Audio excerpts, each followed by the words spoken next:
Vikings select Christian Ponder, quarterback, Florida State. Coming to you now in mid-quality audio, brought to you in part by FNS Delivers. From your Vikings game day headquarters, Great Mandarin at the Eden Prairie Center. It's football talk like you've never heard before. Get ready for America's favorite Minnesota Vikings podcast. With your hosts, Sticky. I really hated what he did. I hope he starts on fire. And Bun. You have gotten naked and are standing right in front of me and are doing thrusts. It's the Sticky Buns Fun Time Happy Football Program. Ladies and gentlemen, Sticky and Bun.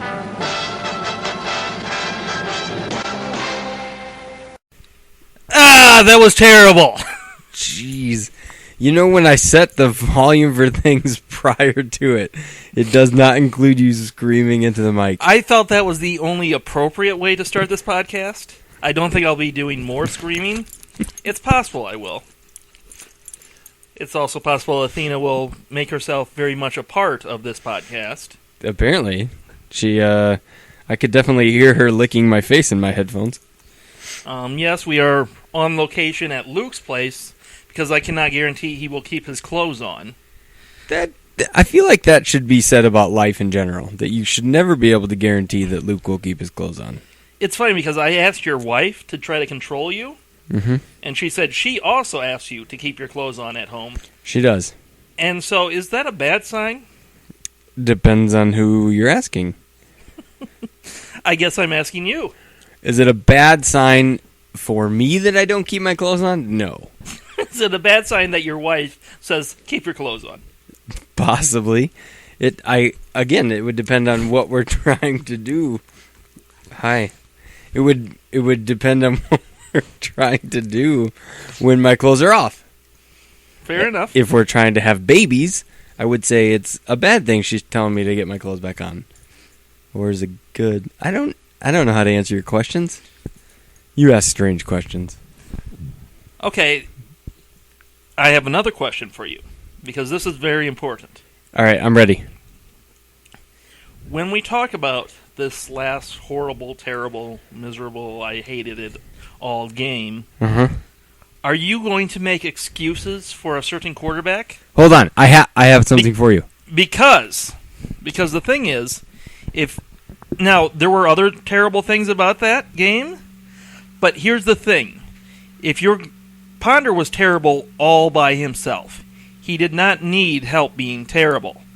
Therefore, if you're going to say things like, Ponder was terrible, but, then I don't even want to hear your song, because I feel like that means only stupid things come out of your mouth.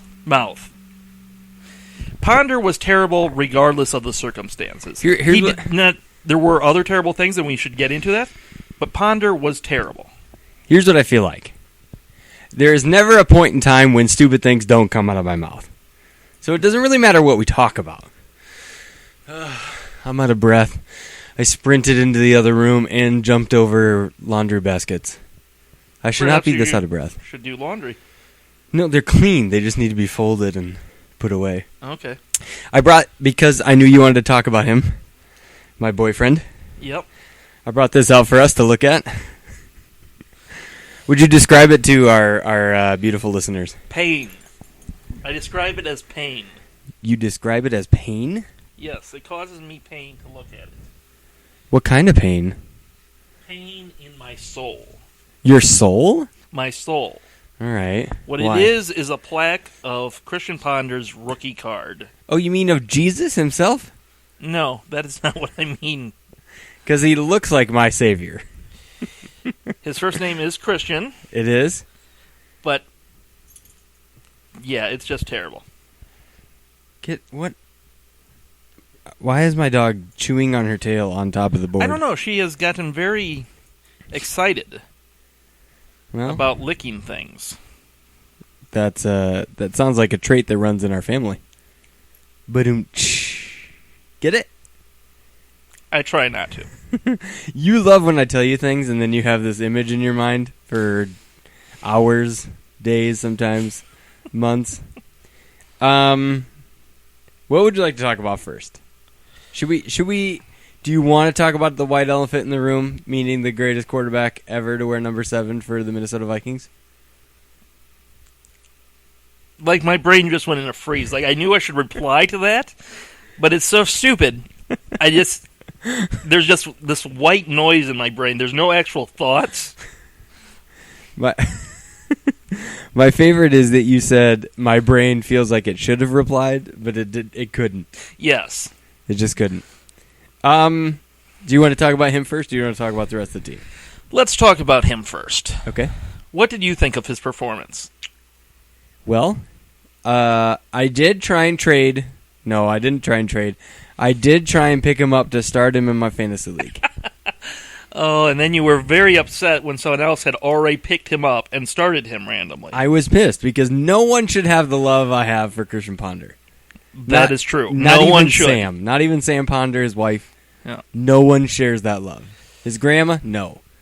I bet right now Sam Ponder is in the mood where she's like, I should have told him to keep his clothes on. Yes. I am the one who buys him Christmas presents. I'm the one who... I'm kind of concerned because I believe you may have bought him Christmas presents and tried to deliver them. May have or may not have. There is no proof. The receipt is in the garbage. Well, the dump now, since its time has passed. But did you know that you can send things to the Minnesota Vikings players through the actual team? Like, you can send it to Vikings... I think they just filter that stuff out to look for stalkers. It depends on what you send, is what happens.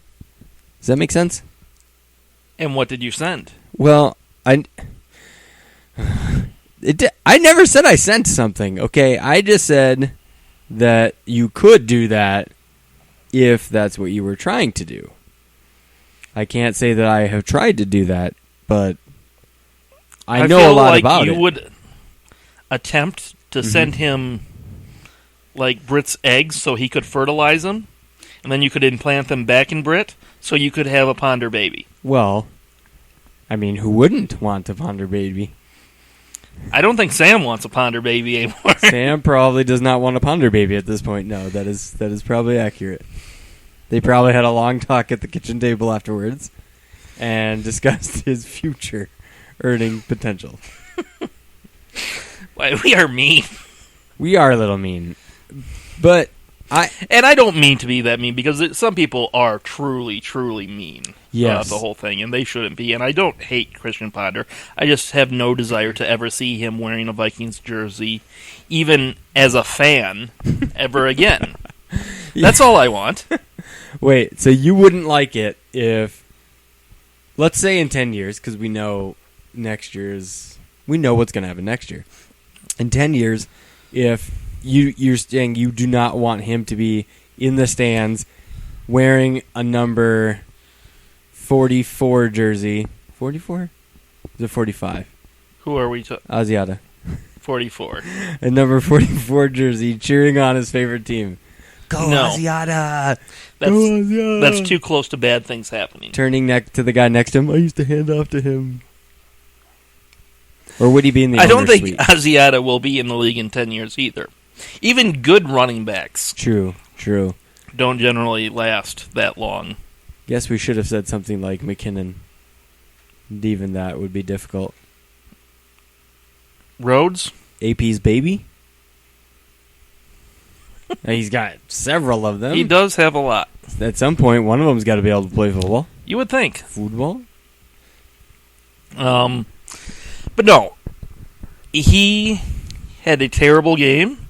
He did. He did not see open wide receivers. He did not. He did not step up appropriately in the pocket. Like, he seemed to step in ways that guaranteed he would be sacked. He doesn't even know what that is. Step up in the pocket. That's for good quarterbacks. I was not able to see this, but I know we both read the article by Andrew Kramer where he said you could see receivers waving their hands in the air like, I'm open, look at me. I feel like they were really singing to themselves. Say hey, oh, wave your hands like you just don't care. That's what Brian Robinson was saying was happening.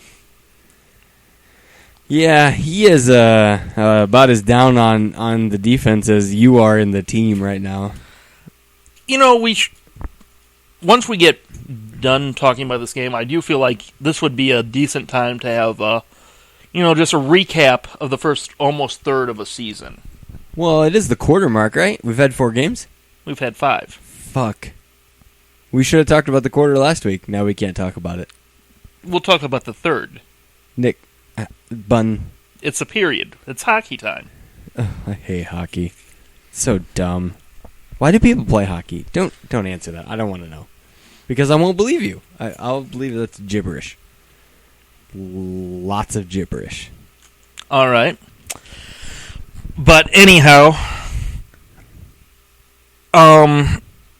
defense had problems tackling. No. And what? It was cute the first time we saw Robert Blanton just failing to tackle people. It was kind of funny, like, oh, he tries so hard, but he just can't. It stopped being cute. You mean when Jimmy Graham just palmed his face and put it in the ground? And then he just kind of held on and was dragged along. It was kind of funny when it just happened that one time. It's like the movie Little Giants. Yep. It was considerably less cute this time around. Okay. Offensive line did not play particularly well, which was disappointing. I think another thing we have to discuss is that from now on, when I give you scouting reports, you should not dismiss them out of hand. Because I told you their offensive line wasn't as bad as we had been led to believe, and their defense was better than we had been led to believe. And you kind of, Nick, you're so stupid. Did I call you stupid? No, I think you talked about how inconsistent the Lions are, so you don't care what I saw. Yeah, I still feel that way. See, okay. A myriad of factors led to the collapse, and in actuality, this is going to be a first. Not only on the podcast, but in our lives in general. Are you ready for this? Yes. Are you sitting down? I am sitting down. You I may lay down? get so excited over this that you'll immediately get a chubby. So it's probably good that you're not naked doing this. Are you ready? All right. I blame the entire loss on Christian Ponder. Really? Yes. I am excited about this. I love him. I still wish he was on my team for that game. It's so stupid. How many points was he negative in fantasy in our league? I think he was only negative like 1, like negative that finds- 0.9. I can look it up. Well, I don't think people are as interested in our fantasy league as we are, but Probably not. We have ridiculous scoring, so it's not reality when I say he was only negative by 0.9. But you're willing, and I agree that he deserves the lion's share of the blame for the loss. No. He does not.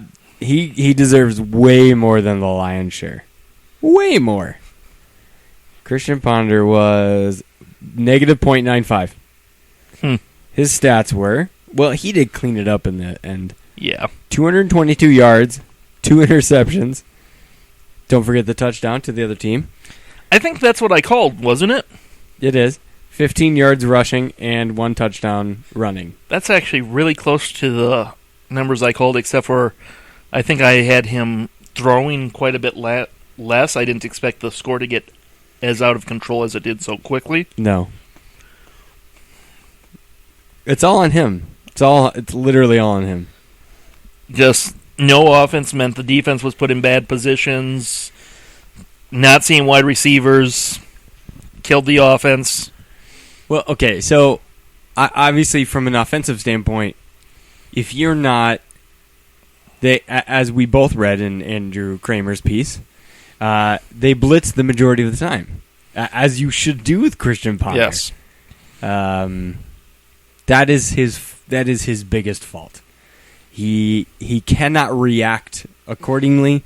As I heard on a local station today, the game does not come naturally to him. I 100% agree. So when the pressure's coming, you have open receivers, but it's like me playing quarterback. I played quarterback like 4 snaps in a thing called the Theater Football League in college, and I panicked every single time. They were never coming to me, and it wasn't even tackle. But I was like, oh my God, these people are going to kill me! And I just would chuck the ball. That's Christian Ponder, but in the NFL, where he's supposed to be better than me. So when you're not stepping up into the pocket, when you're not sliding to avoid the pressure, when you're not looking downfield, you're only looking for stupid checkdowns. And they know, based on past performance, you're only looking for those short checkdowns. There's nowhere for you to go. There's nothing. And when you don't have Adrian Peterson on your team to rush, no one's coming to save you. You are literally it. I would not be surprised if Greg Jennings were running in the back, just jumping up and down straight, not even covered. They're just like, fuck off, Greg. And, waving their arms. Because in the meeting last year, that was basically what Greg did. Yes, it was. One of my favorite writers, Arif, had a huge story. It was a GIF on 22 of 24 legitimate chances for any wide receiver, not just Greg, any wide receiver to get the ball, or even a running back running in pattern. Greg was open 22 of 24 times, and by significant margin. Yeah. I saw that article. Like, you just throw it anywhere around him, and he could stop and get it because no one's around. Yeah. And in Andrew's piece today, or after the game, he had an example of a defender just completely abandoning his space and running down to the check down because he knew he ain't going to throw it over here. That's Christian. So that hurts your wide receiver production. It definitely hurts your running back production because now it's like having 9 in the box but without a special running back. And it certainly kills your offensive line when, yes, I don't think they played up to their full potential, but when you're not stepping up into the pocket or sliding from pressure and, having the dance where you're helping, then you make them look much worse than they are. I am very proud of you. Like, I could give you a hug right now. I'm not going to, but I could. I like that you have to stipulate. This is not going to happen. I think I'm ready to hear my song. Just wait. Okay. Now, that's only one side of the ball, though. Yep. So he did have 2 interceptions, 1 return for a touchdown. Those obviously put him on a short field. I'll give, generally you're supposed to score on the first series. You're scripted. You're supposed to win that battle. So they're up 7-0, I believe. Yep. And then they score a defensive touchdown. Actually, no, it was 14-0. I'm pretty sure they scored the first 2 touchdowns. Sure. But what I mean though is they do their part on the first series. We do our part by going 3 and out. They get the ball in a shorter field. They score. They have a defensive touchdown. They score. An interception for a short field. They score. We don't even get to the 50 until Asiata gets to the just across and fumbles. Yeah. So it doesn't even count. You can't put it on the defense did not play well, but it's hard to play well when you are backed up already from a defensive line and a linebacker standpoint. From a secondary standpoint, I actually feel really good outside of maybe 2 or 3 plays. One being the Jordy Nelson touchdown. Yeah, that's the obvious one. Harry was not supposed to be all alone. I think everyone can recognize that since he was on the other side of the field. But outside of that, you look at how many catches their wide receivers had, and it was low. Like, Jordy had 1. Randall Cobb had 3. Now, that doesn't excuse the defensive line and the linebackers from, I don't know, stopping the run at some point. Yeah. I don't really know what's happening there. Lacey is a good back, but he's not superhuman. And he, matched his season output in that one game. Yeah. I think before his best game was like 50-some yards, and he had 105 on 13 carries. Right. Yeah. It's just absurd. It's ridiculous. But I do give the Packers credit that when Lacey started to suck, they tried to become a running team, or at least a more balanced team. What they need is a run game that keeps the defense honest just enough so they can pass and do whatever the F they want. So that's what they did to us. They didn't run particularly a lot. Well, they actually didn't do a whole lot of plays they didn't need to. But they ran enough so that you couldn't really stop them from a passing standpoint, even though we kind of did.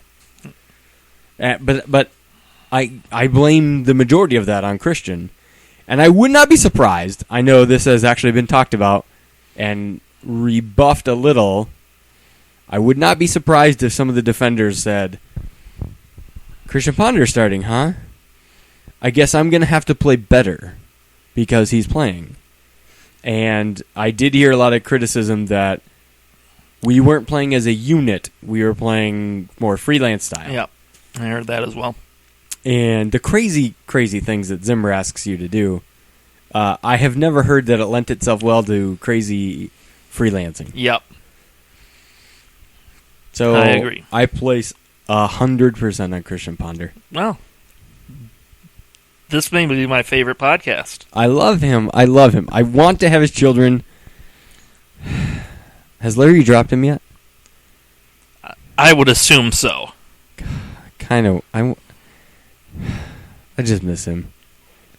I don't know how he was ever good. Was it all AP? Most of it, yeah. He did have good games. That's what I don't effing understand. Yeah. You know what I actually say?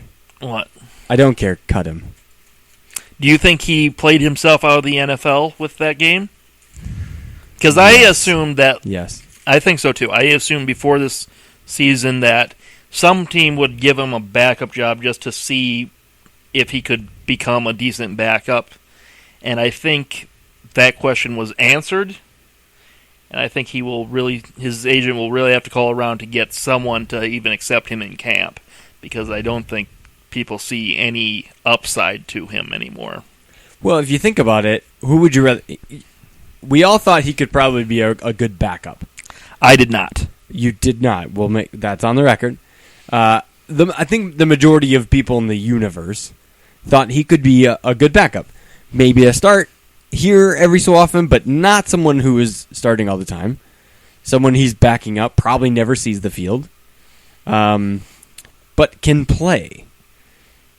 I think it was surprising he was the number 3, but not really when you see that Castle was really a stopgap, and Teddy was the future. So when Castle goes down, obviously it makes more sense that you have Teddy, which is your future, and you have Christian as the backup. So I thought he could get a job. I think, much like Josh Freeman did in Monday night against New York last year, I think he played himself out because now he's borderline 2, much more of a 3. But look at 3s are guys you want upside. Look at Austin Davis. Is that a name from the Rams? Yep. Yeah, young guy with upside. Right, and so you get a guy who you don't know and a guy who you know. I think almost everyone will choose the intangibles of I don't know what can happen versus we know he sucks. Yeah. Yeah, I think that was the end. I think he's got a future in commentary or on the television side. He's a beautiful man. So beautiful. I love him. And he's very articulate. He's obviously very intelligent, having multiple master's degree and graduating early. The playing side just wasn't him. He got one contract. He did a good job of having a contract. He'd convinced people to draft him. Yeah. So, yeah, it's not... He didn't draft himself. That is correct. And I do think he was set up to fail. And I do think he is a prime example of the type of player that that if you don't get into the right situation, you break him and he can't be unbroken. Just like Humpty Dumpty, you can't put him back together again. So I think we broke him. He should never have played the first year, and he did because McNabb was a train wreck. Yeah, he was. But if our coaches were smart at all, they just go and find someone else to put ahead of Christian. Joe Webb. I fucking put in Joe Webb. I don't care. Because Joe Webb has that kind of personality that he doesn't care. That's why he's still in the league. He knows he's exceeded any reasonable expectation for his NFL career already. Absolutely. Anything he does at this point is just gravy, and he's knows like, that. It's all butter now, baby. It's all butter. I said gravy. You can have gravy. I like butter. I'm an aspiring fat kid. Okay. Where you might be one, so you're not thinking of butter anymore. You've moved on. Yep. So is that it for the game? I mean, I don't know what else there is to say. I think that's enough for the game. So when did you want to sing the song of tribute? Do you want to sing that now, or is that coming? Do you have a point in the podcast when we're going to have that occur? We can do the song now if you want. I think that makes sense. I think it makes the most sense to have that be the wrap-up to this, and then we'll discuss our thoughts at a quarter or at a third way through the season. Okay, so here's the deal. Much like Christian Ponder for me, I am Christian Ponder for you. Because the song's not ready. I have just come to disappoint you. I did such a good job of talking about Christian Ponder and exceeding your expectations. But I'm going to bring you down to earth because, just wait though, I'm not going to do this halfway, Bunny Poo. This is going to be a production. I actually have music behind it. There's production value. I only get this chance once. I am not going to let you down. All right. So there's no song. That's a disappointment to you. But I'll make it up. All right. Someday. Obviously, before the end of the season. Okay, Actually, I look forward. I have a date in mind, but I need the stars to align. You can feel free to ask me about it at any point during every podcast, if you'd like. All right. As example, I did not tell you I was not ready before today. So you fully expected a song. I did. And now you're pissed. Not pissed. I'm curious what the production value of this is going to be. Do you want to... is this a solo act? Yes. That doesn't mean there are not multiple parts. All right. Well, let's move on then. Okay. Thoughts at basically a third of the way through the season. Expectations are a weird thing, because I think they've exceeded our expectations from a reality standpoint, but as your expectations are adjusted after each game, I feel like it's a failure, even though everyone would have accepted 2 and 3 at the beginning of the season. I think that it would have been more than accepting. Oh, yeah. I was hearing a lot of 1 and 4 would be awesome, but 0 and 5 is realistic. 2 and 3, fantastic. Especially if you would have told them that AP played one game, absolutely. Fusco lost Rudolph for who knows how long, and Christian Ponder starts, and Matt Castle's out. Yes. I'm sure. I did feel like there was a lot of panicking after the Packers game, which I didn't quite get because, 2 and 3 is better than I think I predicted. I did predict the next game to be a win. I'm going to stick with that, although we'll talk about that coming up. But 2 and 3 here, I'm very happy with this. I am too. I think they panicked because it was so bad. It was pretty hideous watching. And, we lost pretty badly to the Patriots. But you could see that was kind of a product of a handful of plays. Yeah. This was still the product of a handful of plays, but it looked much worse, and those plays weren't as clear. Yeah. But you beat the number one offense in the NFL. You beat them well, and in fact, in the fourth quarter, they took the lead for the first time, and everyone in the entire state went, well, might as well go home because this is what they do. But no, it was different. We played competitive against the Saints. We could have won if Teddy had started the whole game, or if Castle doesn't get hurt. I think it might be different. If Captain doesn't get that penalty. I don't even want to talk about that. I'm still pissed. I think you'd obviously like a better showing, but you're playing your third-string quarterback. You have no AP. You are missing some primary weapons. So, yeah, I think after how we won the first game, I think we all expected undefeated season. I know I did. After we lost the second game, I know most people thought we'll never win another game. I did not. That's where I think it's weird that realistically, I think we're doing fabulous based on where we have been. But it's a bit odd that it's still a little disappointing. Well, the thing is, you see some promising things, and then yes. I don't think people are impatient. I guess I was going down a list of things that were better than I thought and worse than I thought. Okay.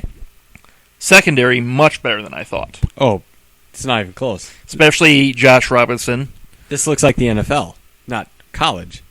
Very excited about the fact that it used to be you could tell what kind of day the defense was going to have within 2 or 3 drives. Oh, for sure. And if things were going poorly in those first 2 or 3 drives, it's over, oh, Johnny. Shit. We might give up 50 points. Yeah, unless the offense fucks up. Yeah. This team has had at least 2 games where they've started off very poorly. I mean, against good teams, but started off very poorly. And then adjustments happened. What? And things got better. I know. That has been very enjoyable to watch. When's the last time you saw adjustments on a Vikings team? Oh, God. I don't know. I asked my dad that, and he said he didn't know either. He's been around much longer than us. No, that has been very enjoyable to watch. Barr exceeded any expectations I had for him. I had high expectations, but he has exceeded them. I thought we'd see a couple more things where obviously he messed up, and I think there are some things it's a little harder to tell in this defense sometimes who messed up on a play, but even when it seems like he may have, he usually is fast enough to do something about it. Mm-hmm. So it doesn't end up being a monster play. Harrison Smith has just been crazy. He is a man. No, it has been very fun watching him play this defense. Let's see. Teddy Bridgewater looked extremely beautiful. Good in that first game. I mean, bad defense and all that, but very excited to see him go forward. I don't know if I can say he exceeded my expectations, but he certainly looked ready earlier than I planned on having him to need to be ready. If that makes sense. I didn't expect to see him till sometime at the earliest around week 7 or so.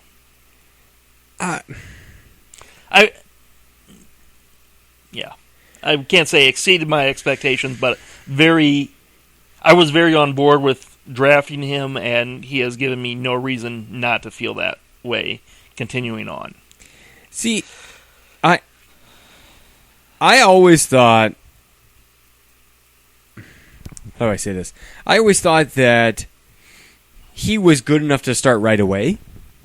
But I put my money on that he wouldn't play all year, because not that he couldn't, but that they weren't going to let him.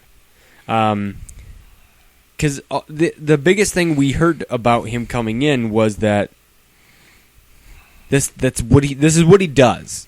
He comes in and plays football. Mm-hmm. As a freshman, he started the 3rd game or the 4th game of his college career, and he never looked back. He started his high school, and he doesn't go crazy. He studies, he thinks about it, he does what is required of him, he adapts, and he plays. So I always thought he could do that. So I wasn't surprised. I will say that looking at it and watching it happen, that's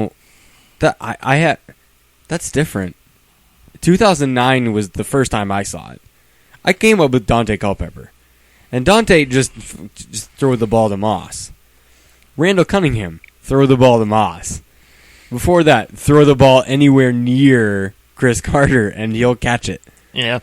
So we had some solid quarterback play, but it was by and large because of the things around him. Teddy has things around him, but he made decisions that I didn't know you could make those decisions. I didn't know that was possible. I thought magically the Vikings were never meant to make those decisions. And he does it he did it on a regular basis, and he didn't seem to care. He was like, "This is how it works, guys." So those are the things I think I've liked more than I expected to, or positives this far. Did I miss anything that you would particularly bring up? Maybe McKinnon, although we haven't seen him a ton. No, I think you nailed most of them on the head. I knew Harrison was going to play big because, well, first, he was amazing last year, and Zimmer loves his safety play. I knew Josh Robinson could be a much better outside corner. I had no idea why. Well, I know why they put him on the inside, because he's fast. He can play against fast wide receivers. But it's a different skill set. And so I feel very good seeing him on the outside. But yeah, otherwise it's pretty evident. All right. Disappointments? Defensive line. I know we were told to expect fewer sacks, more, there would be a bunch of guys that would get 8 or 9 sacks and fewer guys, maybe no one gets double digits. No one's on pace for 8 or 9 sacks. No. And we were also told that, they're going to be really focused on the running game. It's not like they've been shut down on the running game. It seems to be different people at different times, not playing in the system. But I would say the defensive line as a whole has been a disappointment for me. I don't know if I can say, Captain has been better than cornerbacks we put out there previous years. He has not been Winfield 2.0. No. He has not been as advertised. No. Otherwise, on defense, I don't know that I would classify these as disappointments because they were kind of expected, but Robert Blanton has stopped being cute when he gets thrown around by people. But we knew coming into the year that unless Zimmer did something crazy with him, that might not be our long-term solution. Sure.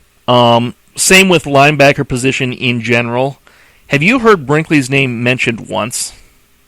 And I know we go to games, so we don't always hear the games, but...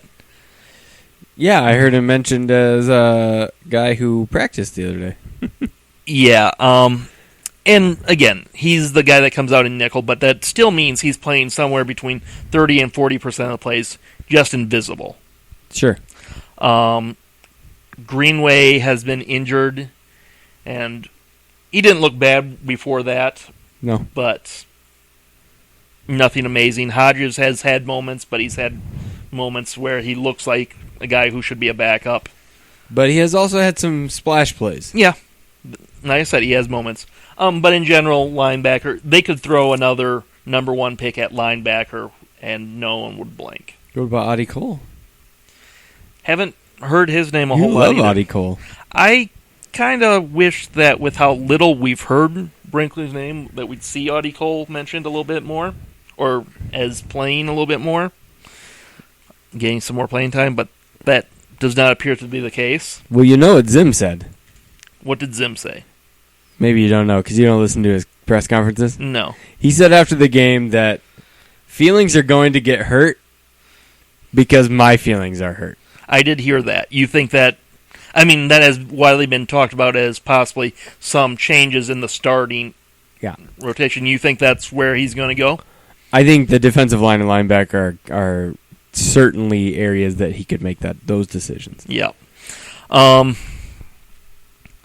Overall, very happy that the defense makes adjustments. Very happy overall, but it'd be nice to have a dominating player on the defensive line. You know, I'm going to throw a name out. Oh, as a free agent shitballs. signing next year. Wait, is he a free agent now? He will be a free agent. Okay. Yeah. And I don't know how I feel about this. Uh-oh. And I think I feel negative about it because, well, I'll mention the name, but We're I've not heard gonna this name thrown out. We're not going to sign Jared Allen. No. I don't want him. Sue. Yeah, that's exactly it. You think, boy, that guy can dominate. And what I came to the decision was no, but if we still had, a Kevin Williams circa 2009, someone on the defensive line, a Kevin Williams circa 2009, that this guy was the leader and would keep him in line, I would feel better about it. But without that, I'm not sure I want Sue. But it would sure be interesting. No. Not a chance. Here's the problem. Are you going to say he plays the same position as Linval Joseph? No, I'm not going to say that. Okay. Immensely talented. I think we can all agree on that. Immensely talented. But he plays for himself and only himself. He is not That's interested why I in the said team. we need someone on the line that could have at least somewhat kept him in line. And I don't think we have that, so I think it would be a bad idea. We don't. And maybe Jared Allen in his heyday would have just punched him in the face and said, "What the fuck, dude?" But even Jared plays selfish. Yeah. It's not going to... No. I'm moving on with my life now. Okay. How about It was instead, an interesting name that I heard and thought I'd throw it at you, but we seem to be largely of the same opinion there. Yes. No. I'm moving on. Okay. That's how I feel about that. Offense. It's a little harder to judge the offense because of the injuries. Khalil has had his best 2 games the last 2 weeks, but overall has not been as I expected coming into the season. Okay. I liked our offensive line a lot better. I mean, we talked about this before the season, and I've mentioned it several times. Depth was always going to be the problem with this team. Losing Fusco hurt a lot. Yes. Especially in the run game. Yep. So, there's that. And I guess, really my biggest disappointment on offense is I'm disappointed in Norv Turner. Do tell. One... Does he know this? Do you want me to tell him? You might have to tell him. Okay. The obvious complaint is, how the fuck did Patterson not get more touches the last couple weeks? That's the obvious question. I can tell you why he wasn't targeted last week. It wasn't because he wasn't open sometimes. Nope, it was because of the quarterback. But even there, I was expecting more design plays behind the line of scrimmage, more run plays to him. I have not gotten my flea flicker, which I still feel is just amazingly terrible. We should do a flea flicker at least every third game, especially there should have been one when we had Peterson. His insistence on pretending Asiata is an every down back. He is. When Asiata had a place as a nice balance to Peterson, Asiata. but his place is not to lead the team in rushing attempts. Oh, for sure it is. I'm just going to pretend you didn't hear that. I wish that we saw other players getting involved. Like, if you want to do these things with Asiata because he's a better blocker, let's try some things with Felton. Let's get some unusual players involved. Let's get Marcus Gray involved a little bit more. Let's do things like that. Now, his boring, unimaginative offense is still like a million times more imaginative than Musgrave's, but I would still like to see, when we're having trouble, some players that aren't necessarily expected to be getting the ball, to get the ball. Zach Line is back on the team. I would like to see him get involved in some way.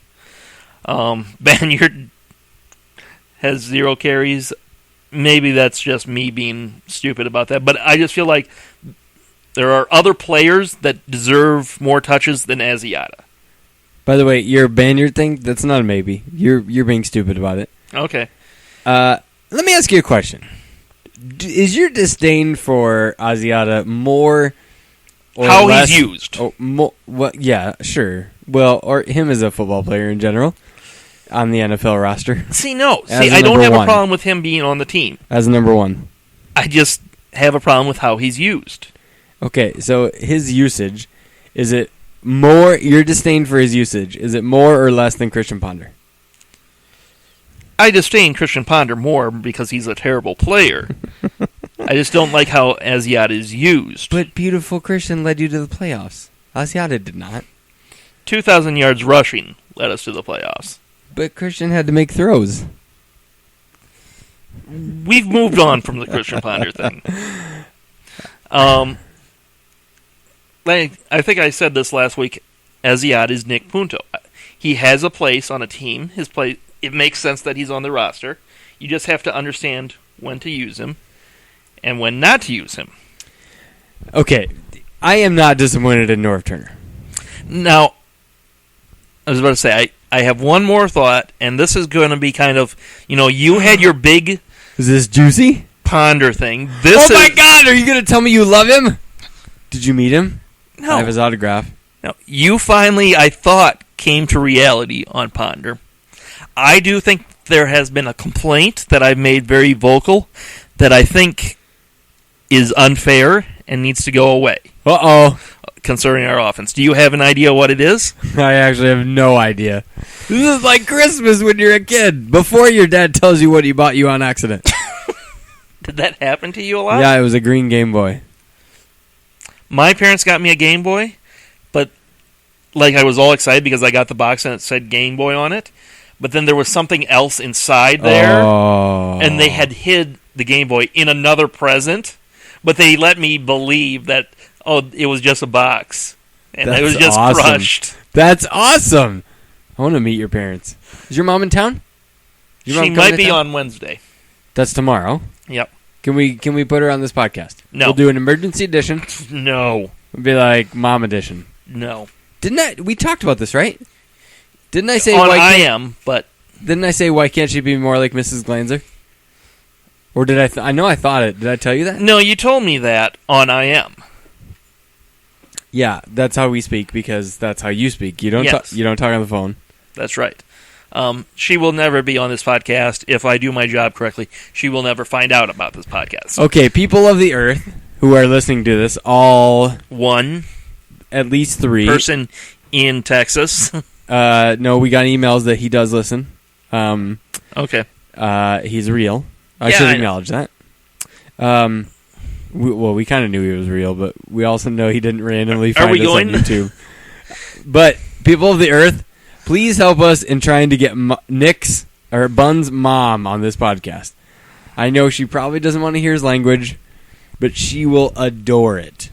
Or no, she will not. She will be horrified. At the very least, we need to find a way to call Mrs. Glanzer up and interview her live. This is all a terrible idea. I think it's fantastic. No, my criticism that no longer makes sense, and I will still have problems with this, and you are free to correct me. Okay. Shotgun, the way Norv Turner uses it, means it has its place even in short-to-go distances. Shotgun?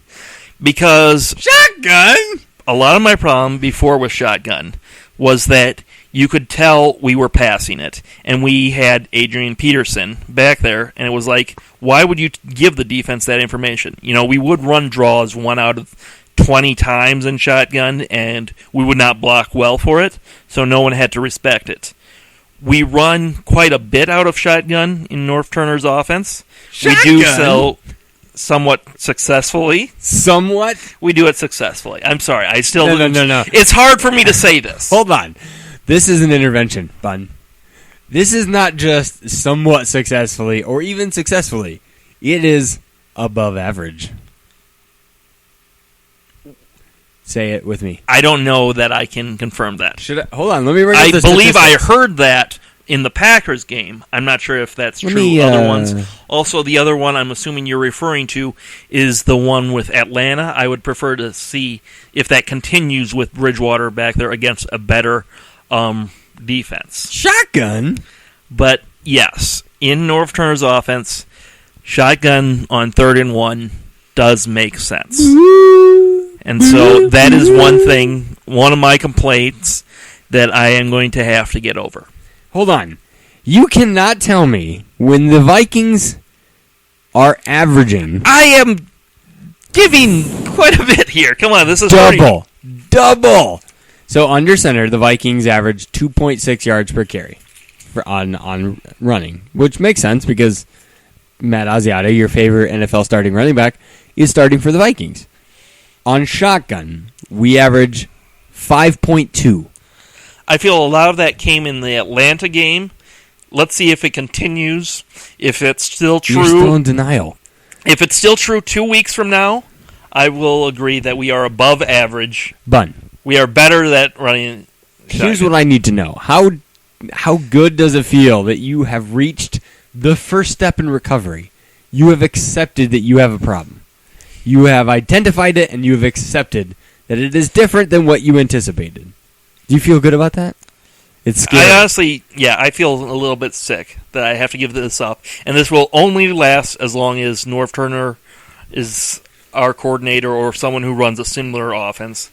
When we go back to a more traditional offensive coordinator, my complaint will come back, more than likely. I think literally this might be bigger than my Christian Ponder thing. I don't think it is. It might be just because you have been on shotgun for years. You've been on Christian Ponder for years. Yeah, I have. But Bun, I've been on Christian Ponder since he came into the league. Viewer or viewers of the earth, leave your comments. Whose proclamation is the bigger news? Me giving up on complaining about shotgun on 3rd and short, or Luke accepting that Christian Ponder is just terrible?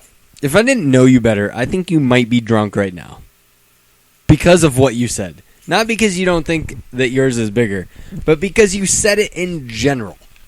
I feel like, here's what I'm going to do tonight. Tonight, I'm going to write a letter to Norv, and I'm going to thank him for changing your life. You know why? Because that's what friends do for friends who make determinations like that. They write letters to other people? Yes, because I want to thank him and say, you don't know what you've done to Nick. But I still have my other complaints. Doesn't matter. It literally doesn't matter. You can tell him that, but also tell him Asiata should not leave the team in carries, okay? I will tell him the following, and I quote, "My friend, the Bun, who has a podcast, if you'd like to be on it, feel free to contact me. This is my number. If you want to text me, we can text back and forth. I once saw you at Kona Grill, and you looked amazing." But he said that he has always hated shotgun and running. Well, shotgun in general. And running. On 3rd and short. On anything in short. Yes. Anything in short. Anything Although in short, that's true. He has preferenced it by saying that Tom Brady and Drew Brees, and wasn't there another one? Probably Peyton Manning. Peyton Manning could do whatever they want because they're beautiful. And I don't think that was the word choice I used. You specifically said beautiful. And he has since said, you run such a beautiful offense with Matt Asiata as your starting running back, having predominantly the most amount of carries on the team, that he has turned a new leaf, and he wants shotgun every play. You want the no-huddle shotgun Norv offense, starring Matt Asiata. And I will say, love, Luke, if you want to be on the podcast, here's my number again in case you forgot it earlier. Okay, you let me know how that turns out. I will also include a picture of me naked. See, I think that's why they filter the packages. I feel like the security who does filter it sends mine on. Yeah. We found a new thing that one of us needs to realize is not the truth. Well, that's probably accurate. So, any other thoughts on the first third of the season? No, I'm happy. We're going to win this week. We look at the next ones. We have Detroit, Buffalo, and Tampa. Buffalo is better than people thought they would be. I'm not sure. Well, we'll talk about Buffalo next week. They've won, what, 2 games? They've won 2 or 3. Okay, so they won against Chicago and they won against Detroit. And they won against the Patriots. Didn't they? No, that was Miami. Okay. That you're thinking of. You might be right. Because we talked about how terrible the Patriots looked against Miami. Yeah. So, Buffalo, Chicago's defense is horrific. Just look at what happened to this last week's games, where they were completely dominating Carolina. I was about to say, I feel like this is kind of going back to, people would say our defense looked horrific, and it did at times, but Jay Cutler has put their defense in shitty situations. But again, I feel like we're jumping weeks ahead. Sure. And we're closing in on an hour, so we should talk Detroit. We're going to win the next 3, and we're going to be 5-2, leading the division. What if Harrison Smith can't play this week? He's going to play. Okay. I will say I think we win, but my opinion might change if Detroit gets its running backs back and Harrison Smith doesn't play. I will say that Reggie Bush scares me. I feel like he eats up bad linebackers, and we have bad linebackers, especially since our line is not doing anything special. It does sound like we won't have to face Kelvin Johnson. Woohoo! Which means Golden Tate is their number 1 guy, and I feel Woohoo! like he's actually pretty good, but I will be Not setting him one. on the bench in fantasy this week because I don't trust him against our defense, our secondary. He's not a number 1. Stafford is not special. He's Stafford. I think Scott Linehan did a good job of turning him into Dante Culpepper 2.0. Shotgun? I'm just really happy about Shotgun. Their defense has some players. I think their defense is probably better than you want to acknowledge. Baloney. Do you think their defense is good? I think their line is good. I'm not. Leva. Their linebackers are pretty good. Yep. DeAndre Levy. They've got a couple. They've got at least 1 or 2 secondary guys now that are pretty decent. Slay, I think, is one of their top guys. He's not great, but with that defensive line, that front 7, their secondary is good enough. Yes, I would agree with that. So, yeah, we're going to have to try to keep this a low-scoring game. I think we will. Like I said, I'll feel a lot better once I hear that Harrison Smith is healthy. Kind of hoping Greenway comes back. I feel like you might disagree with me on that. No. Okay. But I hope our defense took these 10 days to get healthy. Very excited to see Teddy against what should be a better bar for him to clear. A little bit better competition. Hoping that they take this time and figure some things out, figure out ways to get Patterson the ball. But no, this should be a good game. I think it will be a close game. I think this will be the first game that is not a blowout this season for us. Well, the Atlanta game wasn't a blowout. We blew Atlanta out. We won by 10. What was the score for that game again? I thought it was 28-42. 38 to something? No. No, because we were up by 2 scores. It was a field goal and a touchdown. It was 10 points. Because you needed to kick the 55-yarder in order to get up by 10 so that they couldn't Okay. Every game so far has been double digits, one way or another. Sure. I think this will be the first game that is not.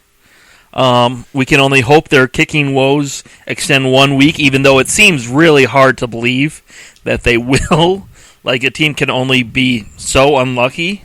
Well, that's not going to happen. They've already released that kicker. He doesn't exist anymore. Well, they released their last kicker, too, to sign this guy. They're on kicker number 3, and it's week 6. Sure, but they released to go younger, and the younger guy sucked, so they're going older again. They've already worked out Matt Prater and old guys like that. Yeah. We can hope. They tried to sign Rob Baronis, but they couldn't find him because he's dead. I don't understand that reference. Rob Baronis. He's the ex-kicker for the Tennessee Titans who died in a one-car crash. Oh, that guy. Yeah, I did hear about that. Because he's dead. You have a really big smile. I was about to say, if they really wanted to go someone outside the mainstream, they'd try to bring Hansen back somehow. Oh, my God. Money Hansen. They kind of deserve a couple years of having bad kickers after having him for so long and never being able to take advantage of it. Maybe, but they kind of had bad teams for so long. Well, yeah, they didn't take advantage of it. He was forced to suffer through bad Lions teams. Now Lion teams are forced to suffer through bad kickers. I'm fine with that. Lions are going to suffer all the time. Yeah. So you're predicting a win? Yep. Comfortably? Like I said, I don't think this is double-digit scores. I will feel better if Reggie Bush can't play because he makes that offense run at this point. And he does scare me. I'll feel better if Bell doesn't play because I saw our tackling effort against Lacey. I don't think he's going to play. I don't think he's cleared any of the stages at this point. I thought he had cleared the first one. Maybe he has now today. I haven't been on the internet. Anyhow, I'll feel better if their running backs can't play. Sure. Then it might be double digits, especially if Harrison Smith can play. Although it's easier to defend the run when you have no number one wide receiver named Calvin Johnson.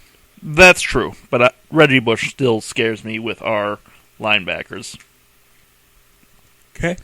Do you have any insights into the game? I would just kind of be repeating most of what you said. Okay. I think Harrison plays. I think the defense is kind of... they're still trying to learn this, and they're still young. So when they make large mistakes, Zimmer talks about it, and then, generally speaking, they're better at it the next game. They just need to put more of a game together. So, for example, their third down defense was horrific in the Atlanta game. Actually good in the Packer game. The first and second down were the problems. So I think he's going to make these extra days work and make sure they play as a unit, which will obviously help stifle a dumb Lions team. And no, I don't like their coaching staff at all. I don't think Joink Bell will play. I do think Reggie Bush will play. That's sad. I don't think Calvin will play. I don't think it matters. I do think we beat him at home. All right. Well, I think that's it for us. Woo! Remember to vote and let us know who came to the bigger realization in this podcast. A poll will be posted. And continue to push Luke to finish the song. And we'll see you next week.